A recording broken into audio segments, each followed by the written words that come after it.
Bismillahirrahmanirrahim. Allahumma salli ala Sayyidina Muhammad.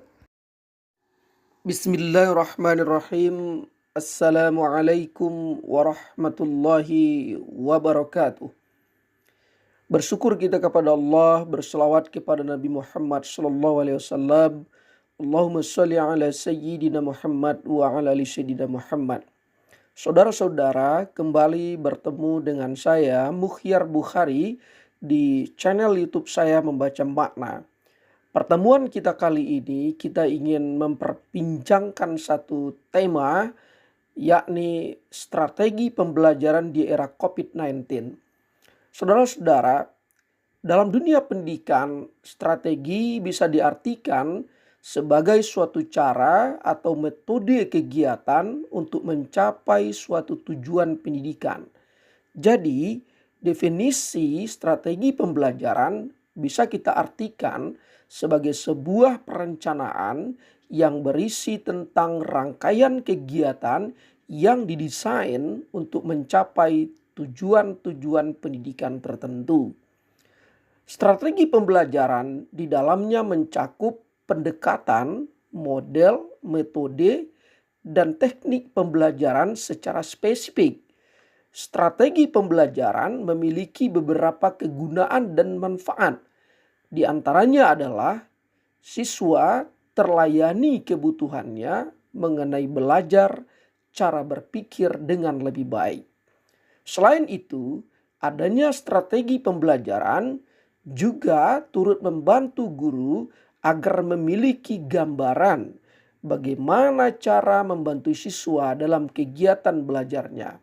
Hal ini dikarenakan siswa memiliki perbedaan dalam hal kemampuan, motivasi untuk belajar, keadaan latar belakang sosial budaya dan tingkat ekonominya, maupun keadaan situasi di mana siswa itu berada.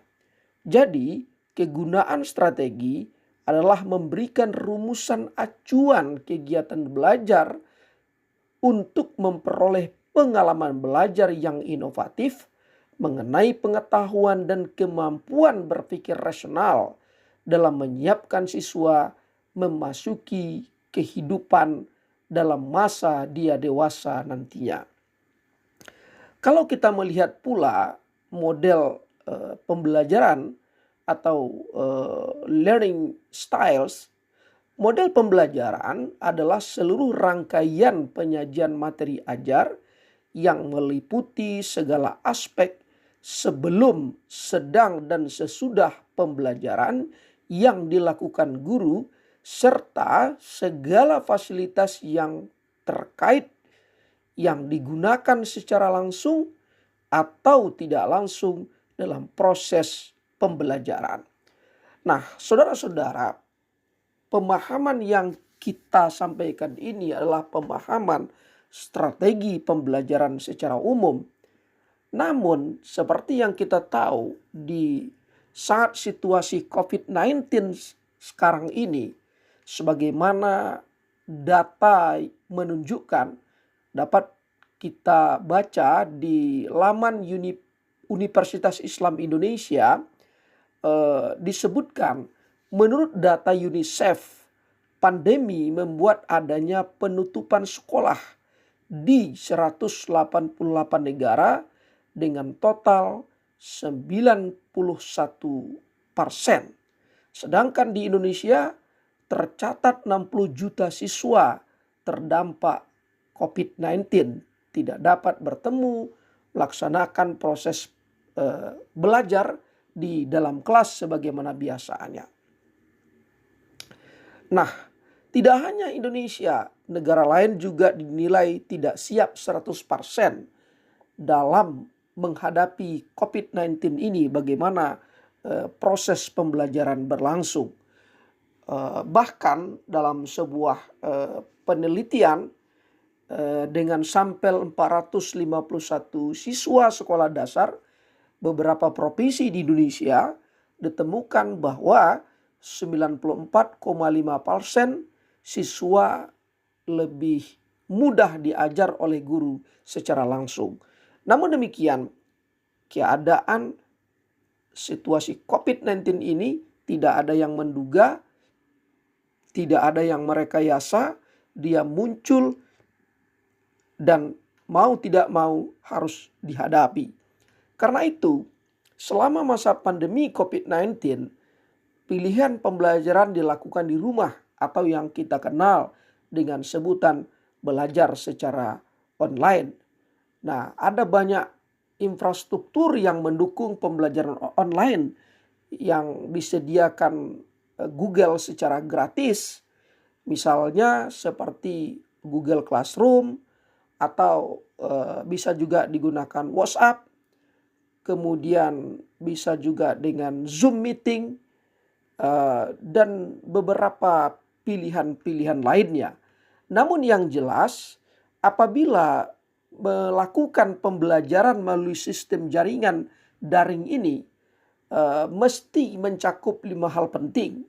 1, isi yang disajikan memiliki relevansi dengan tujuan khusus pembelajaran yang ingin dicapai. 2, menggunakan metode-metode pembelajaran melalui contoh-contoh dan latihan-latihan untuk membantu belajar siswa. 3, menggunakan media seperti gambar-gambar dan kata-kata untuk menyajikan isi dan metode. Walaupun poin yang ketiga ini akan mengalami hambatan jika guru tidak secara mapan menguasai berbagai media daring yang tersedia. Sehingga guru memiliki pilihan-pilihan untuk menyesuaikan antara materi yang dia sampaikan dengan media yang digunakan serta media online yang dimanfaatkan. Kemudian yang keempat, mengembangkan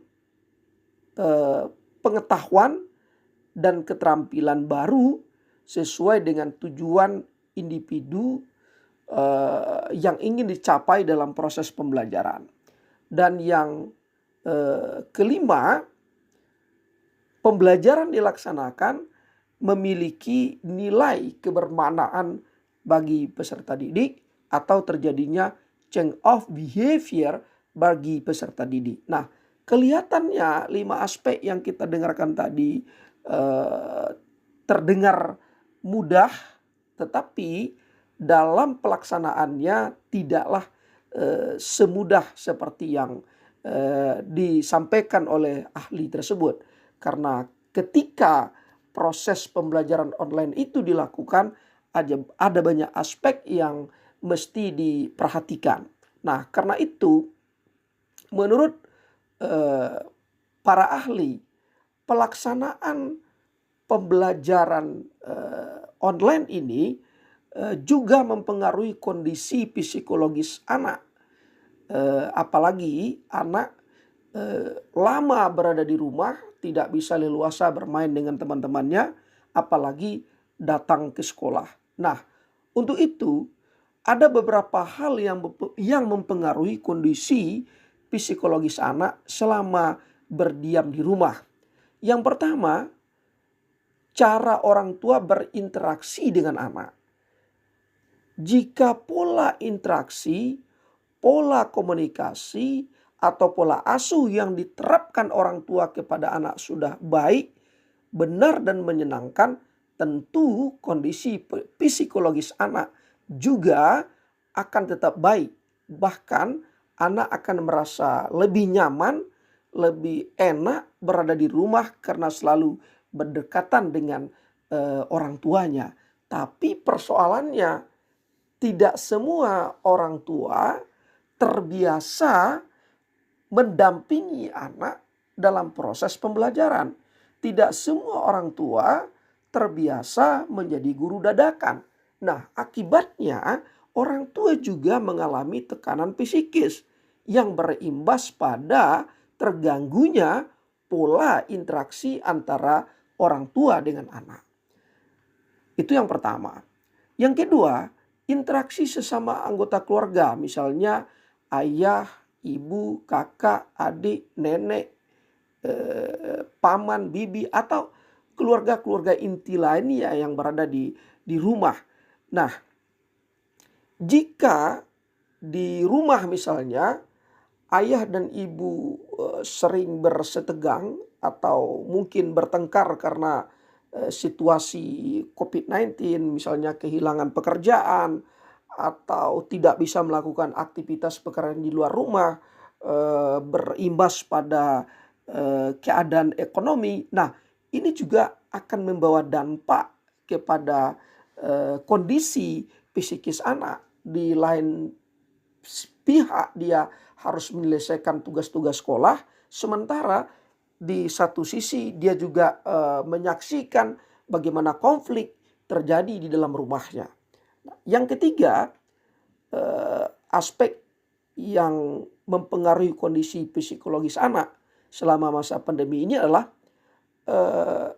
kondisi dalam rumah atau penataan.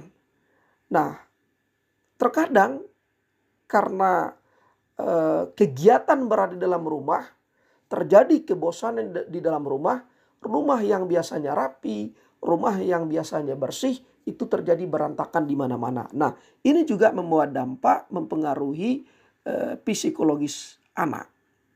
Nah, di samping itu, gangguan psikologis juga membuat anak berada dalam situasi psikis yang tertekan. Misalnya anak mengalami kecemasan, mengalami ketakutan, mengalami kekhawatiran, serta hal-hal lain karena dirinya terkungkung.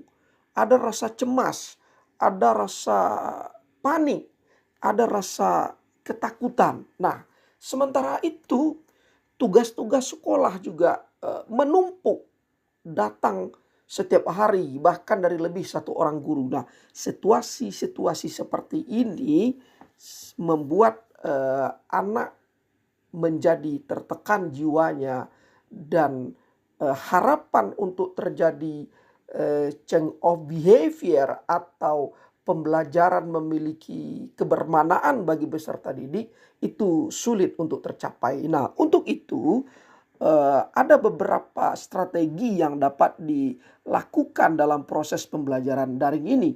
Persoalan pilihan medianya itu tergantung bagaimana nyamannya guru dan pahamnya anak serta mengertinya orang tua. Karena ada 3 dalam memilih pilihan media daring yang digunakan, ada 3 aspek yang paling menentukan yang harus bersepakat, harus dibicarakan, didiskusikan, yaitu kesiapan guru, kenyamanan anak, dan kenyamanan orang tua. Jadi antara guru dengan orang tua mesti ada satu kesamaan persepsi agar proses pembelajaran itu bisa berjalan dengan lebih bermakna.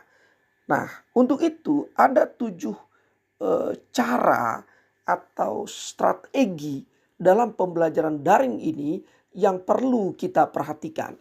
Yang pertama, kondisikanlah terlebih dahulu harmonisasi dengan orang tua. Buatlah dulu orang tua merasa nyaman dan akrab dengan guru. Bertanyalah hobi orang tua.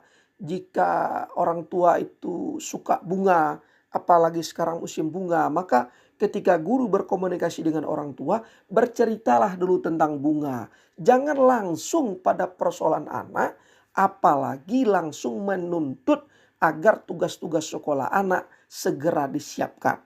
Karena ingat, kalau anak mengalami tekanan psikis, guru juga mengalami tekanan psikis. Lebih-lebih orang tua juga mengalami tekanan psikis. Bayangkan orang tua yang seumur-umurnya tidak pernah menjadi guru, tiba-tiba harus menjadi guru dadakan. Makanya harmonisasi antara orang tua dan guru, guru dengan orang tua itu perlu dikedepankan. Itu yang pertama. Yang kedua, sapalah anak sesuai dengan bahasa anak. Jika berkomunikasi, jangan langsung menohok pada materi pembelajaran. Jangan langsung menohok menuntut PR anak kapan siapnya.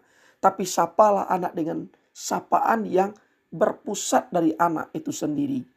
Artinya apa? Sapalah anak dengan kebutuhan anak.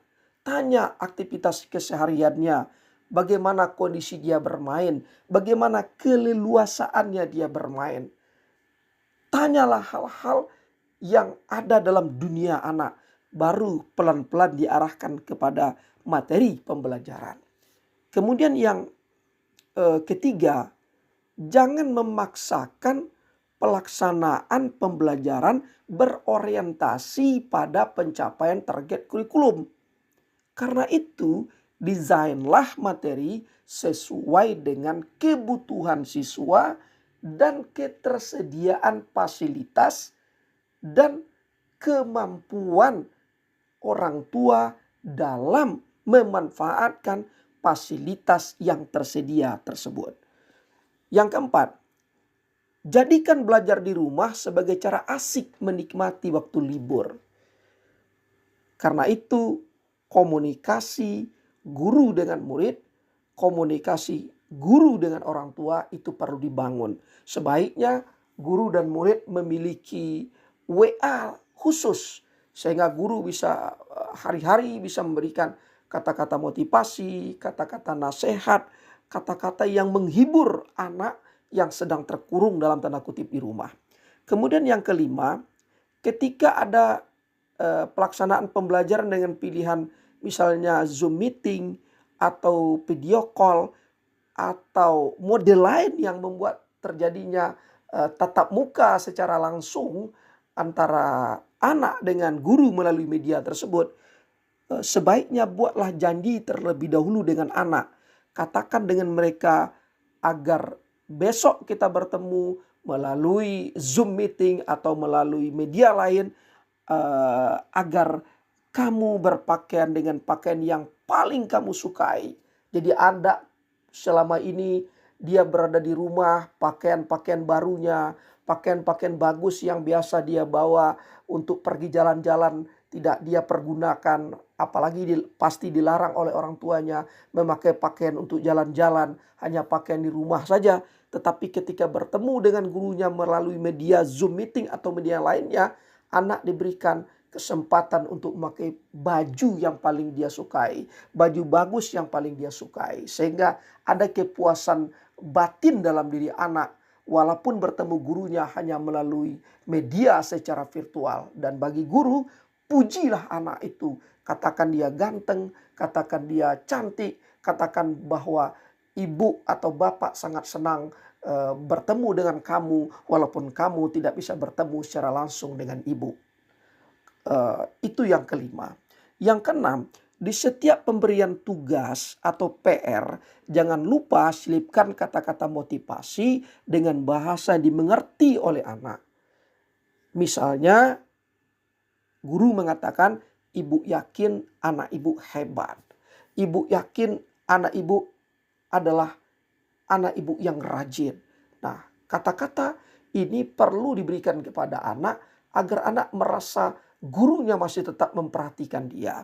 Kemudian yang terakhir, guru harus bersedia membuka diri berkomunikasi secara pribadi dengan anak. Berikanlah nomor WA pribadi guru kepada anak dan bukalah ruang dan pancing anak untuk bercerita di luar materi pelajaran. Jadi anak itu punya tempat curahan hati, yaitu gurunya. Dan guru berilah respon yang menyenangkan hati anak, yang menguatkan hati anak, sehingga anak merasa bahwa walaupun dia berada di rumah, tetapi dia masih tetap berada di sisi gurunya dan diperhatikan oleh gurunya. Baik, saudara-saudara, itulah beberapa taktik atau strategi singkat yang dapat kita terapkan dalam masa pandemi COVID-19 ini dalam kaitannya strategi pembelajaran. Semoga ada manfaatnya. Dan sebelum kita tutup, kiranya sahabat-sahabat semua berkenan memberikan likes, subscribe, comments, dan jika dirasa perlu silakan video ini dibagikan kepada teman-temannya yang lain.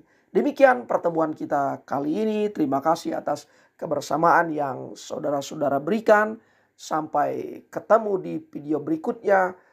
Salam hormat saya untuk orang-orang terkasih Anda. Terima kasih. Salam membaca makna dari saya, Mukhyar Bukhari. Assalamualaikum warahmatullahi wabarakatuh.